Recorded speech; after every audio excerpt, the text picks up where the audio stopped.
باللہ من الشیطان الرجیم لا حول ولا قوة إلا بالله العلي العظيم بسم الله الرحمن الرحيم الحمد لله رب العالمين والصلاة والسلام والتحية والإكرام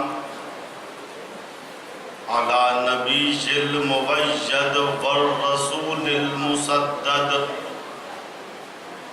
والمحمود الأمجد النبي الأمي المكي المدني القرشي الهاشمي الأبتغي مولانا ومولى الثقلين جد الحسن والحسين أبي القاسم محمد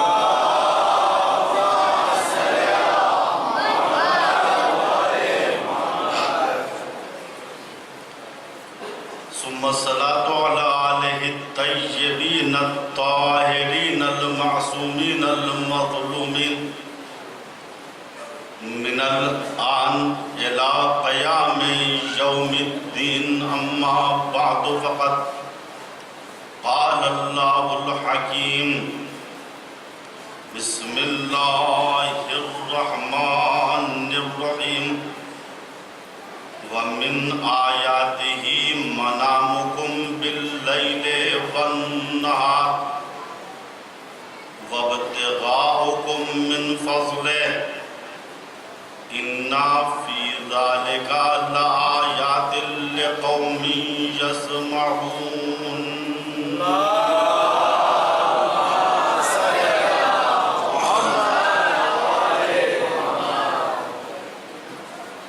قرآن کریم سورہ روم آیت 23 پروردگار عالم ارشاد فرما رہا ہے کہ تمہارا رات اور دن میں سونا اور فضل خدا کی تلاش میں نکلنا اللہ کی بعض نشانیاں ہیں اس چیز میں. پھر جملے کی تکرار ہوئی اِنَّا فِي ذَلِكَ لَآيَاتٍ لِقَوْمٍ يَسْمَعُونَ. اور اس چیز میں گوشِ شنبا رکھنے والی قوم کے لیے اللہ کی نشانی ہے. میں نے عرض کیا کہ خواب ایک مہمل چیز نہیں ہے. آج کی تقریر کو بہت غور سے سن لیجئے، چونکہ بہت سی چیزیں وہ ہیں، بہت سے موضوعات وہ ہیں جن کی فرمائش کی گئی ہے. وقت کم ہوتا ہے، بیان کرنا بہت کچھ ہوتا ہے. ایک دن سلسلہ گفتگو میں جناتوں کا تذکرہ آیا تھا تو ہم نے کہا تھا کہ دنیا میں جتنے جنات ہیں سب علی والے. بہرحال اس کی ایک دلیل چاہیے تھی تو فرمائش یہ کی گئی کہ آنے والے وقت میں آپ مکمل طریقے سے اس موضوع کو واضح کیجیے. اور ہدف صرف یہ نہیں ہوتا کہ ایک آیت پڑھی اور اسی کے ضمن میں 10 مجلسیں ہو گئی. اچھی بات ہے ہو جائے تو، لیکن بعض اوقات اس سے ضروری چیزیں آ جاتی ہیں جن کی توضیح دینا، جن کے بارے میں بیان کرنا ایک عالم کا فریضہ ہوتا ہے. البتہ میں ایک چھوٹا سا طالب علم ہوں، میں بھی کوشش کروں گا کہ اس چیز کو بیان کروں. تو انشاءاللہ کل اور پرسوں بخواست خدا جنات کے موضوع پر گفتگو ہو. تو یہ ہمارے سونے میں اور فضل خدا کی تلاش میں سننے والی قوم کے لیے نشانی ہے. یہ خواب، یہ سونا اس میں اللہ کی نشانی. اللہ کے پیغمبر حضرت محمد مصطفیٰ صلی اللہ علیہ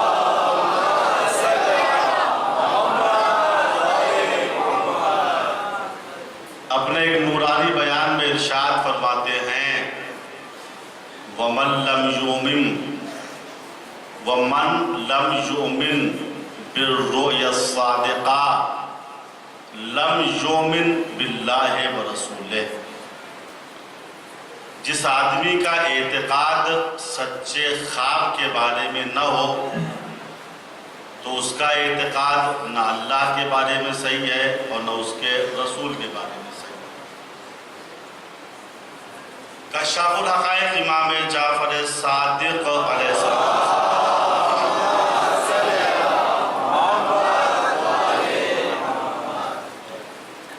اپنے شاگرد مفضل سے بیان کرتے ہیں کہ دیکھو تمہارے خواب میں اللہ کی نشانی ہے. جو خواب دیکھتے ہو اس میں اللہ کی نشانی ہے کہ اللہ نے کس طریقے سے جھوٹے خواب کو سچے خواب سے ملا دیا. انسان ہمیشہ نہ سچے خواب دیکھتا ہے اور نہ ہمیشہ جھوٹے خواب دیکھتا ہے. چونکہ اگر انسان ہمیشہ سچا خواب دیکھے تو نبی بن جائے گا. سچا خواب ہمیشہ دیکھے تو نبی ہے. نبی کے علاوہ کوئی بھی ہمیشہ سچا خواب نہیں. اور اگر انسان ہمیشہ جھوٹا خواب دیکھے تو خواب کے اوپر سے اعتباری اٹھ جائے گا.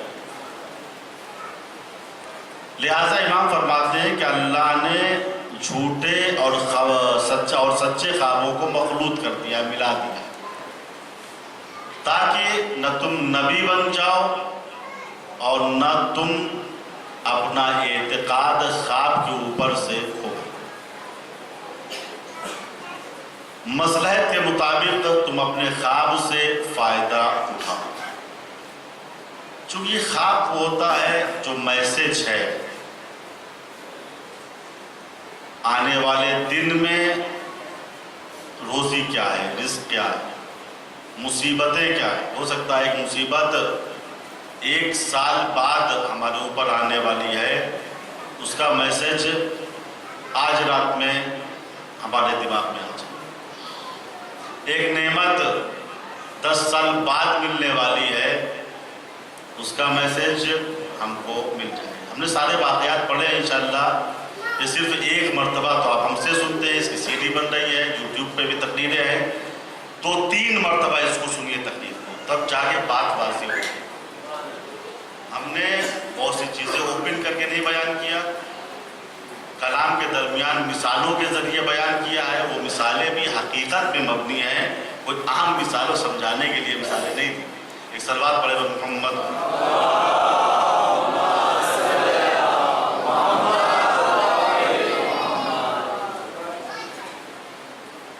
اصل میں خواب انسان کی اصلی شکل کو دکھاتا ہے. میں نے عرض کیا ہو سکتا ہے اس دنیا میں ایک آدمی انسان کی شکل میں ہے لیکن اس کی حرکت بھیڑیے والی ہے، تو عالم خواب میں وہ بھیڑیا ہی نظر آئے گا. ایک شخص اس کی صورت انسان جیسی ہے لیکن حرکتیں کتوں والی ہے، دشمن اہل بیت ہے، دشمن امام حسین ہے، تو خواب میں وہ کتا ہی نظر آئے. ایک شخص کی تمام حرکتیں بچھو والی ہیں، ڈنک مارنا، زخم زبان لگانا، کالے خیر میں طنز کرنا. شکل انسان جیسی ہے لیکن اس کے اندر جو جان پڑی ہوئی ہے وہ بچھو والی. وہ عالم خواب میں ہمیشہ بچھو کی شکل میں آئے.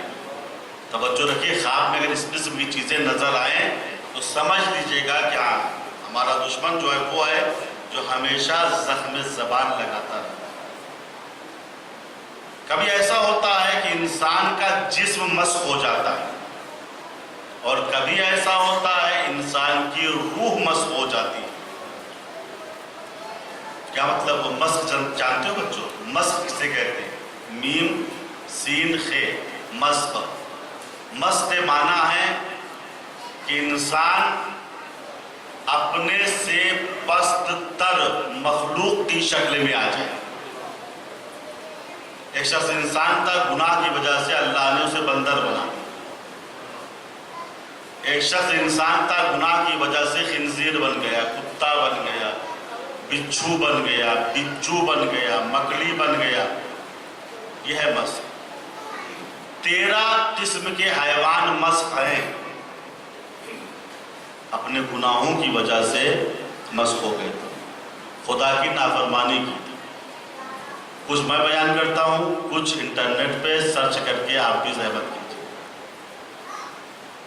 13 قسم کے حیوان ہیں جو مسخ ہوئے ہیں اپنی حرکتوں کی وجہ سے.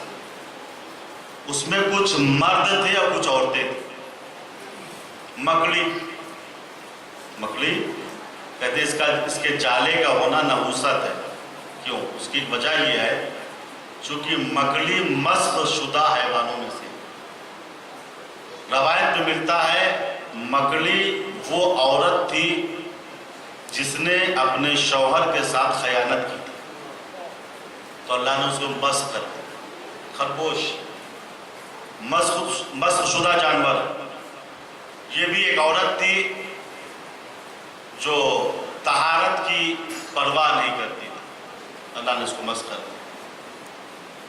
بچھو ایک ایسا آدمی تھا جو ہمیشہ زخم زبان لگاتا تھا، لوگوں کو پریشان کرتا تھا اپنی زبان سے، لہذا اللہ نے اسے بچھو کی شکل میں مسخ کر دیا. آدمی تھا، بچھو کی شکل میں مسخ کر دیا. بجو جسے سوسمار کہتے ہیں عربی زبان یا فارسی زبان. بجو کا عربی میں زب ہے، زواد پہ. سوسمار یہ ہمارا اردو کا کلمہ ہے، شاید فارسی میں بھی استعمال ہوتا ہے. بجو یہ کون تھا؟ کہا کہ یہ ایک بادیہ نشین تھا جو حاجیوں کے قافلے کو لوٹتا تھا. اللہ نے اسے بجو کی شکل میں، جو صحرا میں لوٹتا تھا تو صحرائی میں بجو نظر آتا ہے، مسخ کر دیا گناہ کی وجہ سے. اسی طریقے سے بھالو ہے، ہاتھی ہے، ان کی گناہ پڑھیے گا. بہت سی چیزیں شاید ممبر کی شان نہ ہو تو اسے توضیح زیادہ. بھالو اپنی حرکتوں کی وجہ سے انسان تھا جو اپنی مفعولیت کی وجہ سے مردوں کو اپنی طرف کھینچتا تھا، اللہ نے مسخ کر دیا. ہاتھی آدمی تھا، مرد تھا، حرکتیں غلط تھی، اللہ نے اس کو بھی مسخ کر دیا. اسی طریقے سے چمگادڑ ہے، شبپرا جسے کہتے ہیں، اور سہیل ہے، زورا ہے وغیرہ. تو گناہوں کی وجہ سے یہ لوگ مسخ ہو گئے، یعنی انسان کی شکل سے حیوان کی شکل میں آ گئے. یہ لوگ ایسے ہیں جن کو پہچان لیتے. بندر یہ کون تھے؟ بندر بھی مسخ شدہ حیوان میں سے.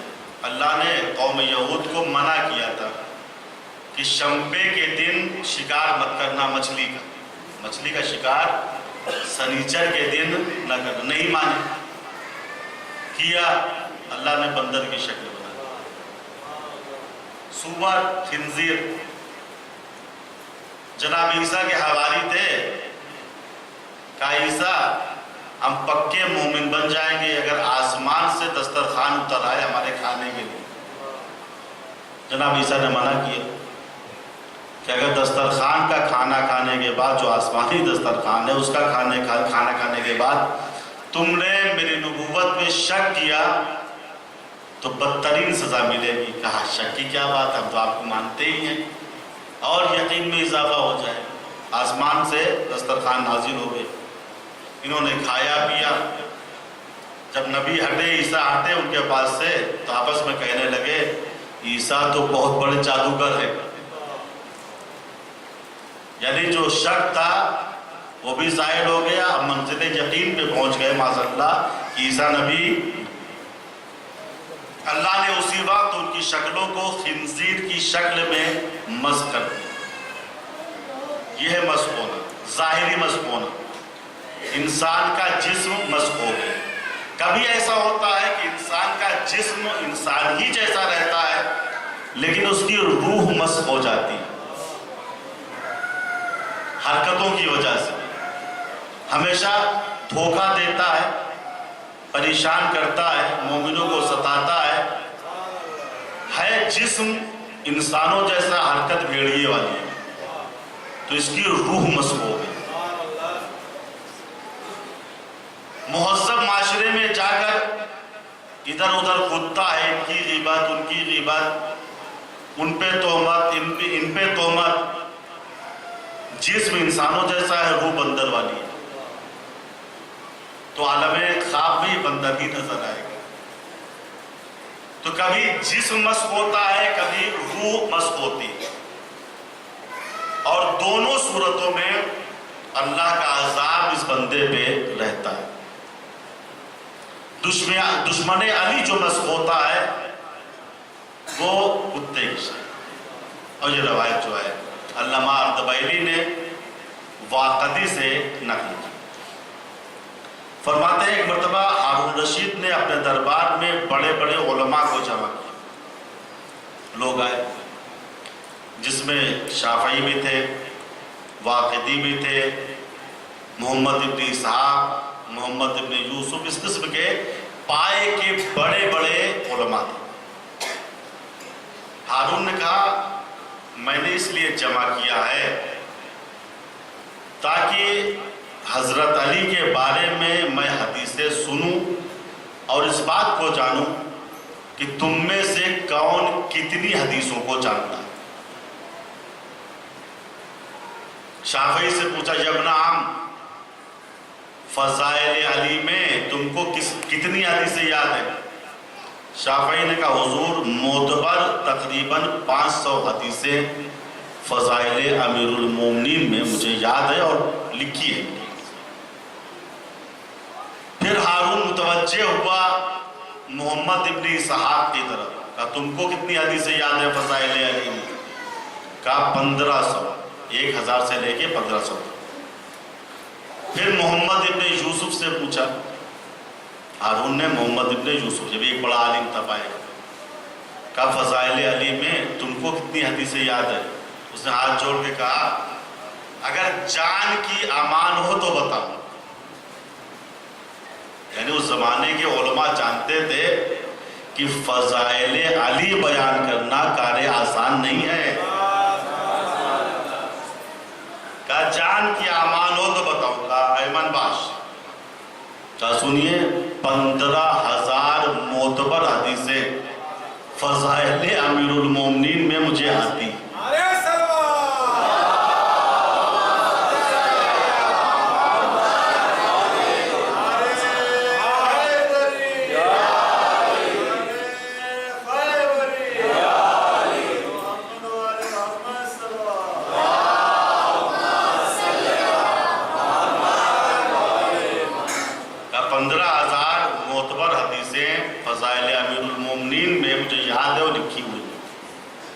پھر ہارون نے واقدی سے پوچھا تم کو، کہا اگر مجھے محمد ابن یوسف سے زیادہ حدیثیں نہیں آتی تو اس سے کم بھی نہیں آتی۔ ہارون نے کہا سنو، تم کو ہم نے اس لیے جمع کیا ہے، تم نے تو حدیثیں سنی ہے نا، انہوں نے ان سے سنا، انہوں نے ان سے سنا، انہوں نے رسول سے سنا، لیکن ایک فضیلت حضرت علی کی میں نے اپنی آنکھوں سے دیکھا ہے، جس کی بدولت میں نے اولاد علی پہ ظلم چھوڑ دیا، میں نے اس فضیلت کو بتانے کے لیے تم کو جمع کیا۔ کہا حضور ارشاد ہو۔ کہا سنو، دمشق میں میرا نائب ہے یوسف ابن حجاج، اس نے مجھے خط میں لکھا کہ اے ہارون خلیفہ وقت دمشق میں خطیب ہے، جب بھی وہ منبر پہ جاتا ہے تو حضرت علی کو برا بھلا کہتا ہے۔ میں نے کئی مرتبہ اس کو روکا لیکن وہ بدبخت رکتا نہیں۔ ہارون نے کہا اس کو میرے پاس بھیج دو تاکہ میں اسے سزا دوں۔ خطیب کو ہارون کے پاس بھیجا گیا۔ ہارون نے خطیب سے کہا کہ تم علی کو کیوں برا بھلا کہتے ہو؟ علی کی غلطی کیا ہے؟ خطیب نے کہا اصل میں بات یہ ہے جنگ جمل میں، جنگ صفین میں علی نے ہمارے آبا و اجداد کو قتل کیا۔ ہارون نے کہا علی نے جس کو بھی قتل کیا ہے حکم خدا سے قتل کیا ہے، حکم رسول سے جہاد کیا ہے، اس میں علی کی غلطی کیا تھی؟ مان جا، برا بھلا مت کہے۔ اس نے کہا نہیں، میں نہیں مانوں، میں علی کو برا بھلا کہتا رہا۔ ہارون نے حکم دیا اس خطیب کو 100 کوڑے لگائے جائیں۔ خطیب کو 100 کوڑے لگائے گئے، اور وہ چونکہ شام ہو رہی تھی اس وجہ سے ہارون نے کہا اس کو حجرے میں بند کر دو، میں صبح فیصلہ کروں گا کہ اس دشمن علی کو میں کیا سزا دوں۔ ہارون کہتا ہے میں اس انتظار میں کہ صبح ہو جائے تو سزا دوں سو گیا۔ عالم خواب میں میں نے دیکھا آسمان کے دروازے کھل گئے، رسول اسلام حضرت علی اور حضرت جبریل کے ساتھ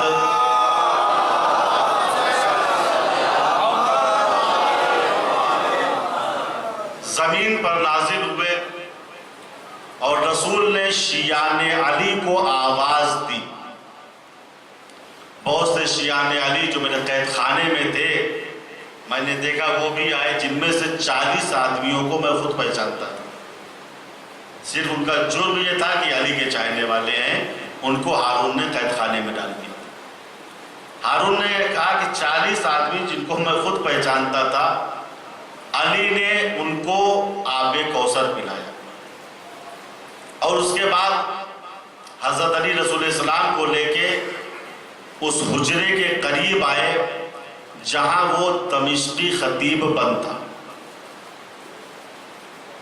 حضرت علی نے رسول سے کہا یا رسول اللہ اس خطیب سے پوچھئے کہ مجھے برا بھلا کیوں کہتا ہے۔ رسول نے خطیب سے کہا کیا واقعات تم علی کو برا بھلا کہتے ہو؟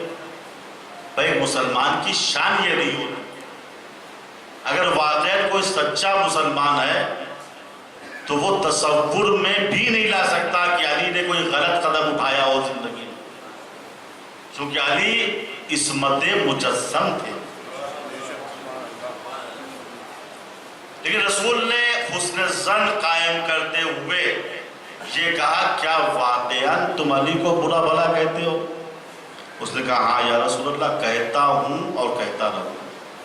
جب حضور پاک نے اس کی جسارت دیکھی تو آسمان کی طرف ہاتھوں کو بلند کیا اور بد دعا دی، کہا پالنے والے اس دشمن علی کو مسخ کر دے۔ مسخ سمجھ گئے نا؟ ہارون کہتا ہے رسول نے بد دعا دی اور چلے گئے، میری آنکھ اسی وقت کھل گئی، میں نے نگہبان کو آواز دی کہ اس دشمن علی خطیب کو ابھی حجرے سے باہر لا۔ ہارون کہتا ہے جب اس دشمن علی کو باہر لایا گیا تو میں نے دیکھا وہ دشمن علی کتے کی شکل میں مسخ ہو گیا۔ یہاں سے عزیزو سوال یہ اٹھتا ہے، رسول نے یہ دعا کی تھی اور بد دعا دی تھی خدایا اس دشمن علی کو مسخ کر دے۔ اللہ اس دشمن علی کو ہاتھی بنا سکتا تھا، مگلی بنا سکتا تھا، چمگادڑ بنا سکتا تھا، بھالو بنا سکتا تھا، بچھو بنا سکتا تھا، بچھو بنا سکتا۔ بھائی 13 قسم کے حیوان مسخ شدہ ہیں، لیکن اللہ نے اس دشمن علی کو نہ ہاتھی بنایا، نہ بندر بنایا، نہ خنزیر بنایا، نہ بچھو بنایا، نہ بچو بنایا، کس شکل میں مسخ کیا؟ کتے کی شکل میں۔ اس کے معنی یہ ہے کہ اللہ بھی دشمن علی کو کتے کی شکل میں دیکھنا چاہتا ہے۔ اللہ بھی دشمن علی کو کتے کی شکل میں دیکھنا چاہتا۔ میں یہ نہیں کہتا کہ ہر کتا دشمن علی ہے، میں یہ نہیں کہتا کہ ہر کتا دشمن علی ہے، لیکن ہاں یہ یقین کے ساتھ کہتا ہوں کہ ہر دشمن علی کتا ہے۔ صلوات پڑھیں۔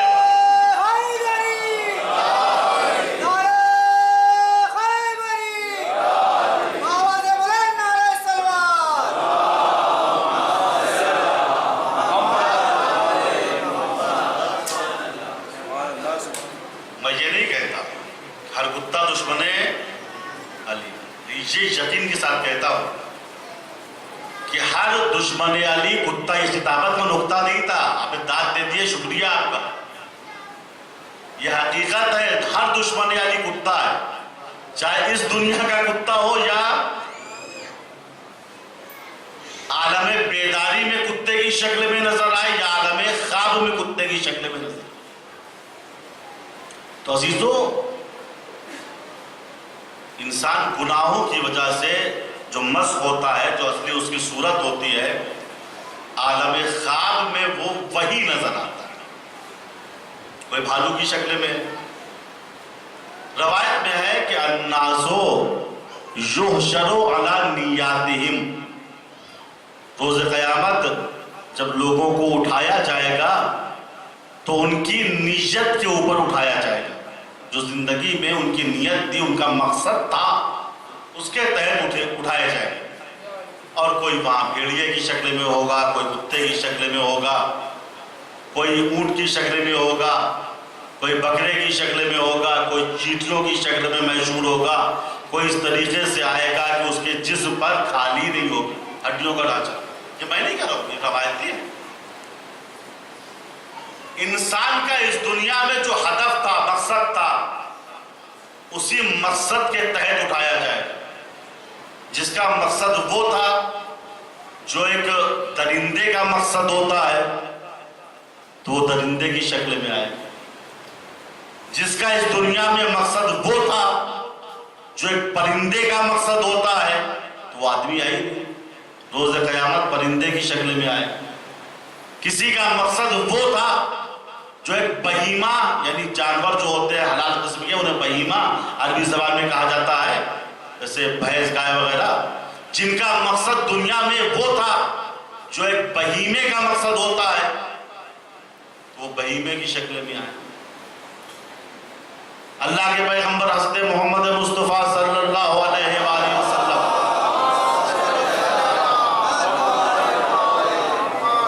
آپ ارشاد فرماتے ہیں، والذی نفسی بیدہ، اس پروردگار کی قسم جس کے قبضہ قدرت میں میری جان ہے، لَيُحْشَرَنَّ مِنْ أُمَّتِي مِنْ قُبُورِهِمْ فِي صُورَةِ الْقُرُودَةِ وَالْخَنَازِيرِ بِمُدَاهِنَتِهِمْ بِالْمَعْصِيَةِ وَكَفِّهِمْ عَنِ النَّهْيِ وَهُمْ يَسْتَطِيعُونَ. رسول فرما رہے ہیں، خدا کی قسم، اس خدا کی قسم جس کے قبضہ قدرت میں میری جان ہے، میری امت کا ایک گروہ بندر اور خنزیر کی شکل میں اٹھایا جائے گا. کیوں؟ وہ اس وجہ سے بِمُدَاهِنَتِهِمْ فِي الْمَعْصِيَةِ، گناہوں کے معاملے میں بہت سست تھے، گناہوں سے رکنے کے معاملے میں بہت سست تھے. انہوں نے نہی از منکر سے اپنے ہاتھ کو روک لیا تھا، طرح حالانکہ نہی از منکر یعنی گناہوں سے روک سکتے تھے. حدیث معراج میں ہے، رسول نے فرمایا روز شب معراج جب میں جنت کے کنارے سے گزرا تو میں نے دیکھا میری امت کی ایک گروہ کی زبان قینچی سے کاٹی جاتی ہے. میں نے پوچھا یہ تو میری امت کے لوگ ہیں، ان کی غلطی کیا ہے؟ کاٹنے والے جو فرشتے تھے انہوں نے کہا کہ غلطی ہے کہ اللہ نے برائی سے روکنے کے لیے ان کو زبان دی تھی لیکن زبان نہیں ہلاتے تھے. ان کی نظروں کے سامنے گناہ ہوتا تھا،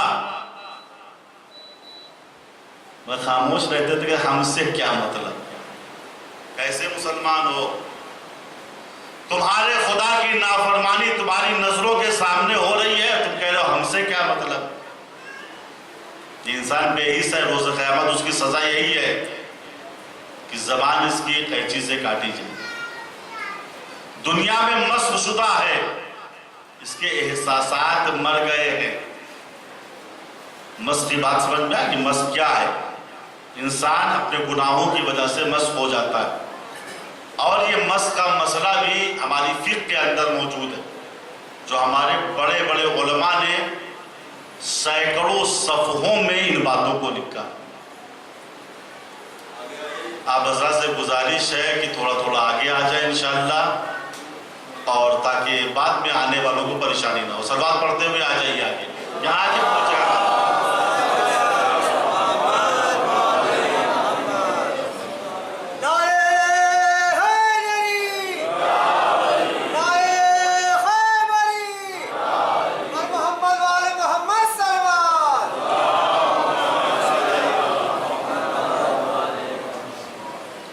تو عزیزو, ہمارے علماء ایسے تھے جو اہل تقوی, اہل پرہیزگار, صلہ رحم کرنے والے, غریبوں کی مدد کرنے والے. یہ تو آج کے کمزرف ایسے ہیں جن کی روح مسخ ہو گئی ہے, حرام کھاتے کھاتے ان کے شکم باہر آ گئے ہیں. وہ سمجھتے ہی نہیں کہ علماء کی اہمیت کیا ہے, مرجع کسے کہتے. سمجھتے ہیں کہ یہ علماء کیا بھیا گھر میں بیٹھے رہتے ہیں, یہ کنویں کے میڈک ہیں. یہ باتیں ہوتی رہتی ہیں. یہ کیا ہم سمجھتے ہیں ہم ماڈرن ہیں, ہم گھومتے ٹہلتے رہتے ہیں. یہ غلط فہمی. میں نے عرض کیا تھا نا, مرجع ہوتا کون ہے؟ جس کے پاس علم نحو, صرف, منطق, فلسفہ, قرآن, حدیث, درایا, علم رجال, فلا فلا فلا, سارے ضروری علوم کا مجموعہ جس بحر زخار میں ہوتا ہے, اس بحر زخار کا نام مرجع ہوتا ہے. مرجع کوئی ایسے تھوڑے بن جاتا ہے, ادھر ادھر سے آئے, تھوڑا پیسہ خرچ کیا, الیکشن ہوا اور بنا دیا گیا مرجع. الیکشن سے مرجع نہیں بنتا, دنیاوی حاکم بنتا ہے. شیخ انصاری ہمارے بہت بڑے عالم دین, بہت بڑے, جنہوں نے ایسی بعض کتابیں لکھی ہیں یا ان کا درس ہے جو کتابوں کی شکل میں آیا ہے. اگر کوئی انسان, غور کیجیے, اگر کوئی انسان, اتنا بڑا وہ مجتہد تھا شیخ انصاری, اگر کوئی انسان, کوئی عالم اس کتاب کا ایک صفحہ پڑھ کے صحیح سے معنی کرتے, اس کو مجتہد کہتے. اور یہ بات مجھ سے خود ایران کے ایک مرجع نے کہی تھی. ہم ملاقات کے لیے گئے تھے, تو البتہ بہت پہلے کی بات ہے. میں نے ان سے کہا, قبلہ اگر میں اجتہاد کی سند آپ سے چاہوں تو آپ کیسے دیں گے, کس چیز کا امتحان لیں گے؟ ہم تیاری کر کے آئے. مسکرائے, کہا تیاری کی ضرورت ہی نہیں ہے. یہ شیخ انصاری کی کتاب رکھی ہے المقاصد. جو بھی طالب علم, جو بھی عالم اس کا ایک صفحہ صحیح سے پڑھ کے ترجمہ کر دے, میں اسے مجتہد مان لیتا ہوں. میں اسے مجتہد کی ڈگری دے دیتا ہوں جب تم مجتہد ہو. اتنے بڑے مرجع تھے شیخ انصاری, اور اتنے بڑے مجتہد تھے. پوری کتاب نہیں, جو ان کی کتاب کا ایک صفحہ پڑھ کے صحیح سے معنی کرتے, وہ تھا آیت اللہ مشکینی کی نظر میں مجتہد. کتنے مقدس تھے. یہ کہہ رہے کنویں کے بیٹا کے, انہیں کچھ بھی نہیں آتا ہے, تو گھر میں بیٹھے رہتے ہیں. لکھا شیخ انصاری اتنے مقدس عالم دین تھے, ان سے کہا گیا کہ آپ مرجع بن جائیے شیعوں کے. بعد میں بنے, جب شروعات میں کہا گیا کہ مرجع بن جائیے, انہوں نے کہا میں اپنے کو اس لائق نہیں سمجھتا, چونکہ مرجع بننے کے لیے عالم ہونا شرط ہے. دیکھیے, عالم اور عالم کی شان یہ ہے کہ ہمیشہ وہ جھک کر ملے, ہمیشہ تواضع سے ملے گا, ہمیشہ اپنے کو طالب علم کہے گا. اور جو جاہل ہوتے ہیں, کم پڑھے ہوئے ہوتے ہیں, وہ ہمیشہ کرتے رہیں گے, اپنے کو مجتہد بتائیں گے, مرجع بتائیں گے. مثال بھی دی گئی نا, سنتے رہتے ہیں کہ جس پیڑ میں پھل زیادہ ہوتے ہیں وہ جھکا ہوا ہوتا ہے. جس عالم کے پاس جتنا علم ہوگا وہ اتنا تواضع سے کام لے گا. شیخ انصاری سے کہا گیا آپ مرجعیت کا اعلان کیوں نہیں کرتے؟ کہ میں چھوٹا سا طالب علم ہوں, میری کیا حیثیت کہ میں نائب امام بنوں. لوگوں نے کہا حضور اس زمانے میں آپ سے بڑا عالم کوئی ہے ہی نہیں, اور ہم لوگ یہ طے کر کے آئے ہیں کہ آپ سے درخواست کریں گے. آپ اپنے کو سب سے بڑا عالم نہیں سمجھتے, یہ آپ کا تواضع ہے, یہ آپ کی انکساری ہے. لیکن اس وقت کے جتنے علماء ہیں سب آپ کو علم فقہ و علم اصول کا سب سے بڑا عالم سمجھتے ہیں۔ شیخ انصاری نے کہا میں مرچہ نہیں بنوں، میں عالم ہونے کا دعویٰ کرتا ہی نہیں تو مرچہ کہ میں مرچہ بن سکوں۔ کہا پھر کون مرچہ بنے گا؟ قوم کو چھوڑ دیا جائے ایسے ہی۔ شیخ انصاری نے کہا ایک بات ہے، اگر امام زمانہ اس بات کی تائید کر دے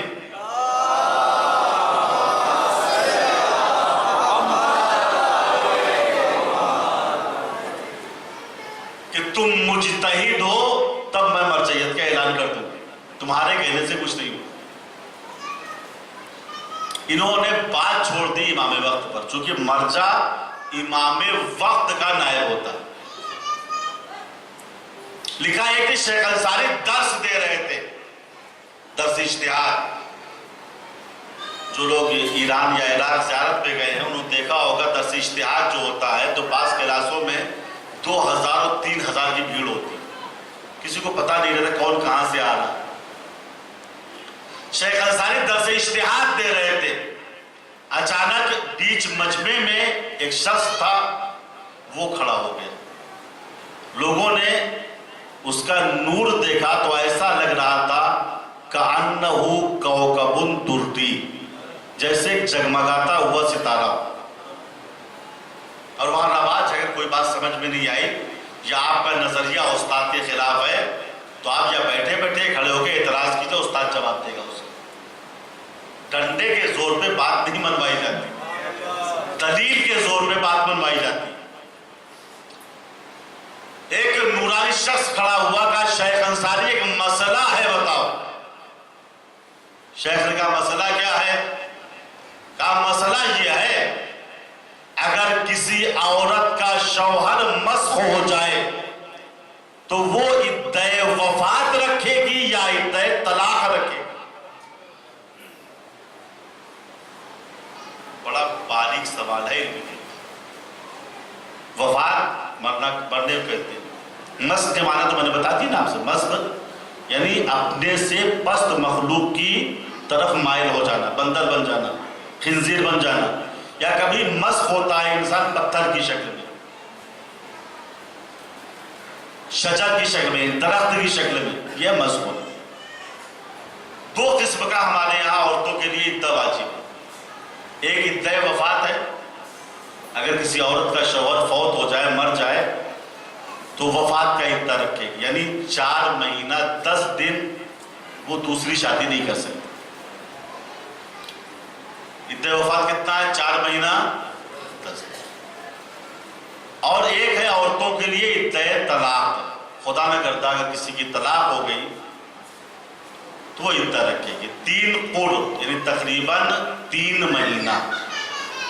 بات واضح ہو، عدہ طلاق تقریباً 3 مہینہ اور عدہ وفات 4 مہینہ 10 دن۔ مرنے کی صورت میں عدہ وفات، طلاق کی صورت میں عدہ طلاق، دونوں الگ الگ۔ وہ 4 مہینہ 10 دن، یہ تقریباً 3 مہینہ۔ اب آئے اس نورانی عرب نے شیخ سے سوال کیا، شیخ یہ بتاؤ اگر کسی عورت کا شوہر مسخ ہو جائے، نہ مرا ہے اور نہ طلاق دی، اگر کسی عورت کا شوہر مسخ ہو جائے تو یہ عورت عدہ وفات رکھے گی یا عدہ طلاق؟ شیخ سوچنے لگے۔ دیکھیے ہمارے یہاں ہوتا یہ ہے اجتہاد میں کہ جب کوئی مسئلہ ہوتا ہے تو اس کو ادلہ اجتہادی کی طرف ہم رجوع دیتے ہیں، یعنی پہلے ادلہ اجتہادی یعنی قرآن، سنت، اجماع علماء، حکم عقل، یہ 4 چیزیں ہیں، پہلے اس کے اندر مسئلے کا حکم ڈھونڈا جاتا ہے۔ اور اگر قرآن میں، سنت میں، اجماع علماء میں، حکم عقل میں یہ ظاہری اعتبار سے چیزیں نہیں ملی تو ان کا جو باطن ہوتا ہے، بھائی قرآن کا ایک ظاہر ہے ایک باطن ہے، حدیث کا ایک ظاہر ہوتا ہے ایک باطن ہوتا ہے، باطن جسے حکم ظاہری ہم کہتے ہیں، اس کے اندر سے حکم نکالا جاتا ہے۔ اور اس کے لیے بھی بہت بڑے علم کی ضرورت ہے، بہت بڑے اجتہاد کی ضرورت ہے. اور یہ مسئلہ صریحی طور پہ نہ قرآن میں ہے، نہ حدیث میں ہے، نہ اجماع علماء اس پر ہے. طلاق کا مسئلہ ہے کہ عورت کا شوہر طلاق دے دے تو 3 قرء عدہ رکھے گی. کسی کا شوہر مر جائے 4 مہینہ 10 دن، کسی کا شوہر مسخ ہو جائے. ڈھونڈیے مسئلہ. لیکن حکم باطنی جو قرآن سے اخذ ہوتا ہے اس کو مجتہد قرآن سے نکال کے اس کے مطابق حکم دیتا ہے. شیخ نے پہلے قرآن میں ظاہر قرآن میں دیکھا، ظاہر حدیث میں دیکھا، ظاہر اجماع میں دیکھا. جب دیکھا مسخ کا حکم نہیں ہے تو سر جھکا کے کہا دیکھو میں معنی قرآن و حدیث سے یہ سمجھا ہوں اگر کسی عورت کا شوہر مسخ ہو جائے تو 2 صورتیں، یہ انسان جو مسخ ہوا ہے یا حیوان کی شکل میں مسخ ہوا ہے یا پتھر اور درخت کی شکل میں مسخ ہوا. اے عرب تو بتا، جس عورت کا شوہر مسخ ہوا ہے وہ حیوان کی شکل میں مسخ ہوا ہے یا جماعت کی شکل میں مسخ ہوا ہے؟ وہ عرب مسکرایا، کہا شیخ دونوں حکم کو بتاؤ. شیخ دونوں حکم کو بتاؤ. شیخ نے کہا میرے نظریے کے مطابق جو قرآن و حدیث و اجماع علماء سے میں نے سمجھا ہے وہ یہ ہے اگر عورت کا شوہر پتھر کی شکل میں مسخ ہوا ہے تو عورت عدہ وفات رکھے گی. اگر عورت کا شوہر حیوان کی شکل میں مسخ ہوا ہے تو عورت عدہ طلاق رکھے گی. اتنا سننا تھا اس نورانی بزرگوار نے کہا شیخ انتا مجتہد، انتا مجتہد، انتا مجتہد، تم مجتہد ہو، تم مجتہد ہو، تم مجتہد ہو. یہ کہہ کے وہ عرب غائب ہو گئے. اب لوگ سمجھے یہ کوئی غیر نہیں تھے، یہ امام وقت تھے جنہوں نے مسئلہ پوچھ کر شیخ کو مرجعیت کی سند دے دی ہے. اے مرجع کی مخالفت کرنے والوں جان لو مرجع کنویں کے میڈک کا نام نہیں ہے، وہ آسمان علم کا جگمگاتا ہوا سورج ہوتا ہے.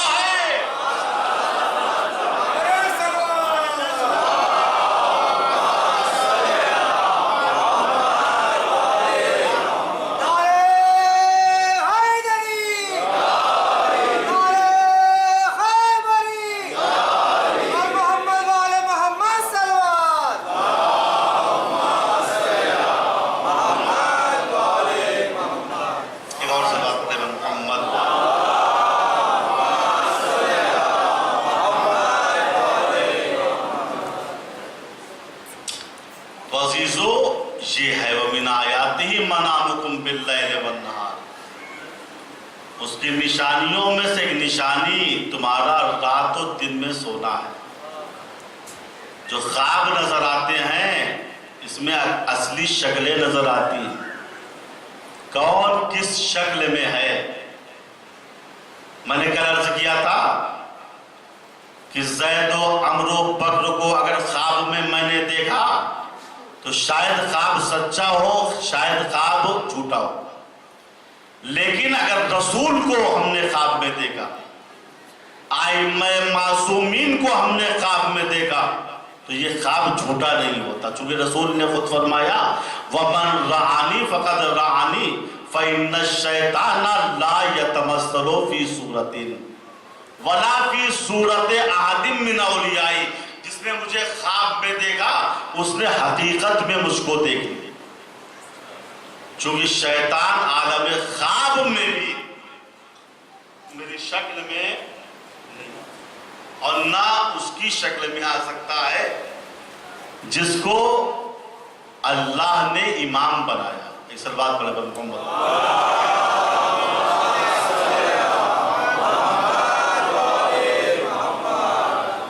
کو بعد میں بھی اعلان کر سکتے ہو. میں اس کا ایسے نہیں ہوتا، بیچ میں بچہ نہیں ہوتا.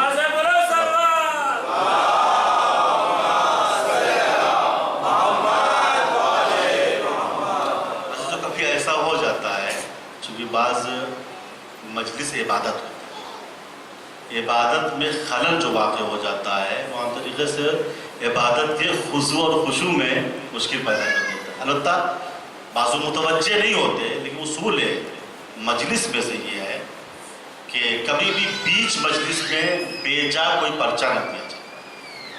اور میں آپ کو بتا دوں ایک سیاست لکھنؤ وغیرہ میں تعلیم وہی کی ہے، جب کسی خطابت کی خطیب کی خطابت میں حرف ڈالنا ہوتا تھا چپکے سے ایک پرچی لوگ پکڑا دیتے، سورہ فاتحہ پڑھواتے، پبلک سمجھتی پتہ نہیں کیا لکھا ہوا، پتہ نہیں کیا لکھا ہوا. اب سارا ماحول جو مجلس کا ہوتا ہے وہ خراب ہو جاتا ہے.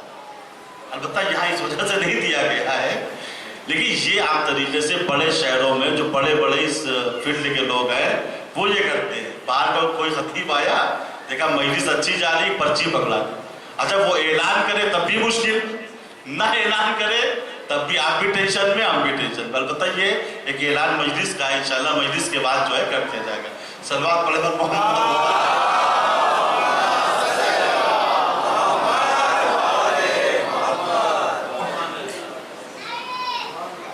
یہ ہے رسول کو جس نے خواب میں دیکھا اس کا خواب جھوٹا نہیں. جس نے مولا کائنات کو خواب میں دیکھا اس کا خواب جھوٹا. کسی بھی وصی خدا کو خواب میں دیکھا یہاں تک کہ، لیکن اگر کسی نے اللہ میاں کو خواب میں دیکھ لیا اب کیا کہیے گا؟ یہ پوری بحث ہے علم کلام میں ہمارے درمیان اور مسلمانوں کے دوسرے فرقوں کے درمیان. کیا ہم اللہ کی ذات کو خواب میں دیکھ سکتے ہیں؟ یہ اعتقادی بحث ہے. ہمارا عقیدہ یہ ہے کہ اللہ جس طریقے سے بیداری میں نہیں دکھائی دیتا اسی طریقے سے اللہ کو ہم خواب میں بھی نہیں دیکھ سکتے. چونکہ خواب میں حقیقت شے نہیں بدلتی بلکہ خواب کی دنیا بدلتی. کھانے کی چیز خواب میں بھی کھائی جائے گی، پی نہیں جائے گی. پینے کی چیز خواب میں پی جائے گی، سونگھی نہیں جائے گی. تو جو کھانے کی چیزیں کھائی جاتی ہے خواب میں، عالم خواب بدلتا ہے، عالم دیدار بدلتا ہے، حقیقت شے نہیں بدلتی. تو اللہ کی ذات ایسی ہے نہ ہم اسے دنیا میں دیکھ سکتے ہیں، نہ آخرت میں دیکھ سکتے ہیں، نہ خواب میں دیکھ سکتے ہیں، نہ بیداری میں دیکھ سکتے، دیکھ ہی نہیں سکتے. دلیل کا جناب موسیٰ نے قوم کی فرمائش پر اللہ سے کہا تھا اللہ میاں ذرا سا دکھا دے اپنے آپ کو. آواز آئی لن ترانی. لن جو ہے نفی ابدی کے لیے ہوتا ہے، یعنی کبھی بھی تم میری ذات کو دیکھ ہی نہیں سکتے، نہ دنیا میں نہ آخرت میں، نہ عالم بیداری میں نہ عالم خواب. لا تدرکہ الابصار وہو یدرک الابصار وہو اللطیف الخبیر.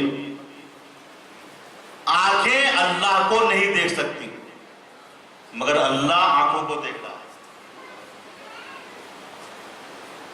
یعلم ما فی الصدور، جو سینوں میں وسوسے ہوتے ہیں نا، اللہ اس کو بھی جانتا ہے. وہ دیکھ رہا ہے لیکن ہم نہیں دیکھ سکتے. یہ ہے ہمارا عقیدہ. بعض برادران جو دوسرے مسلک سے تعلق رکھتے ہیں انہوں نے کہا بھیا زکر النووی جو ہمارے بڑے عالم ہیں انہوں نے کہا، انہوں نے اس بات پہ اجماع کا دعویٰ کیا ہے کہ اللہ تعالیٰ کی ذات کو خواب میں دیکھا جا سکتا ہے. علی جواز رؤیت اللہ فی المنام وصحتها، کہتے ہیں اللہ کو دیکھ بھی سکتے ہیں اور یہ خواب بھی سچا ہوگا، جھوٹا یہی سے آج. اب جو یہ دروازہ کھلا کہ اللہ پاک کی ذات کو خواب میں ہم دیکھ سکتے ہیں، تو اب اماموں میں ان کے یہاں کمپٹیشن شروع ہو گیا. کسی نے کہا ہمارے امام نے اللہ پاک کو 10 مرتبہ خواب میں دیکھا تھا، کسی نے کہا 20 مرتبہ خواب میں دیکھا تھا. ایک صاحب تھے، تاریخی جملے ہیں، کہتے وہ زعم الباز ان احمد ابن حنبل قد را ربہ اکثر من 100 مرہ. ہمارے امام احمد ابن حنبل نے اپنے پروردگار کو 100 سے زیادہ مرتبہ دیکھا تھا. اچھا امام کو خبر، ان کے امام کو خبر بھی نہیں ہوگی. یہ جو اتہام لگانے والے ہیں ہم ان کی بات کر رہے ہیں کہ ہمارے امام جو فلانے تھے 100 سے زیادہ مرتبہ.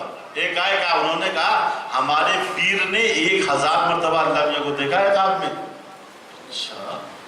انہوں نے کہا کہ ہمارے پیر تو ہر رات اللہ سے مصافحہ کرنے عرش اعظم پہ جاتے ہیں. یہ دیکھیے جو دروازہ کھل گیا ہے نا کہ اللہ کو خواب میں دیکھ سکتے ہیں، تو کتنا بڑا مفسدہ معاشرے میں آ گیا. ایک پیر کو پکڑا گیا، پیر صاحب یہ تم کھلے عام سود لے رہے ہو، کیوں لے رہے ہو؟ سود حرام ہے. کہا نہیں، لکھا ہے قرآن میں حرام ہے، لیکن اللہ سے ڈائریکٹ عالم خواب میں میری ملاقات ہوئی تھی. اللہ پاک نے کہا میں نے تمہارے لیے سود جائز کر دیا. ایک صاحب ہے انہوں نے چوری کر لی دوسرے صاحب کیا، یہ کیا حرکت؟ گناہ ہے، ہاتھ کاٹا جائے گا. کہا نہیں، اللہ پاک سے رات میں عالم خواب میں بات ہوئی تھی، انہوں نے کہا تھا ان کا مال چرا سکتے ہو. یہ راستہ جو کھلا کہ اللہ پاک کو ہم خواب میں دیکھ سکتے ہیں، تو معاشرہ فاسد ہونے لگا. ابراہیم کرخی کشاف الحقائق، امام جعفر صادق علیہ السلام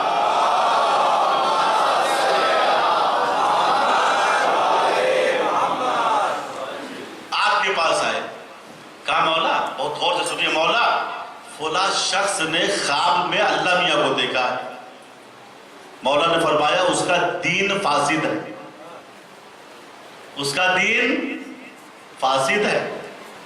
اللہ کی ذات نہ عالم بیداری میں دکھائی دے گی، نہ عالم خواب، نہ دنیا میں نہ آخرت. دیکھیے اصلی علم جو ملتا ہے نا اہل بیت سے ملتا ہے، ورنہ یہ دروازہ جو کھل گیا ہے نا تو ہر ایک آئے گا چوری کر کے بھاگ جائے گا. کیوں؟ حرام ہے، قرآن میں لکھا ہے. کہ وہ قرآن میں پبلک کے لیے ہے. ہماری ڈائریکٹ خواب میں اللہ سے ملاقات ہوئی تھی، اللہ پاک نے فرمایا تھا تم ان کا مال چوری. یہ گناہ کیوں کیا؟ کہ اللہ پاک نے خواب میں اجازت دے دی ہے. بڑے بڑے پیر جو پکڑے جاتے ہیں برے کاموں میں، ان سے دلیل پوچھی جاتی ہے تم نے قرآن کی مخالفت کی، تو اسی خواب سے ناجائز فائدہ اٹھاتی. کہ وہ خواب میں اللہ پاک سے ہماری بات ہو جاتی ہے. توبہ توبہ استغفر. اسی لیے چھٹے امام نے اس دروازے ہی کو بند کر دیا. کہ جو آدمی اس بات کا دعویٰ کرے کہ خواب میں ہم نے اللہ پاک کو دیکھا ہے، اس کا عقیدہ فاسد ہے، اور جب عقیدہ فاسد ہے تو وہ کبھی سالم انسان نہیں بن سکتا.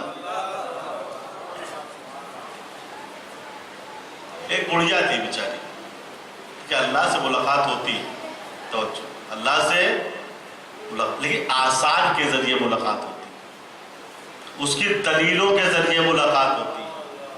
اس نے اپنے نمائندے چھوڑ دیے دنیا میں، ان کی مدد کرنا گویا اللہ کی مدد کرنا، ان کے چہرے کو دیکھنا گویا اللہ کے چہرے کو دیکھنا.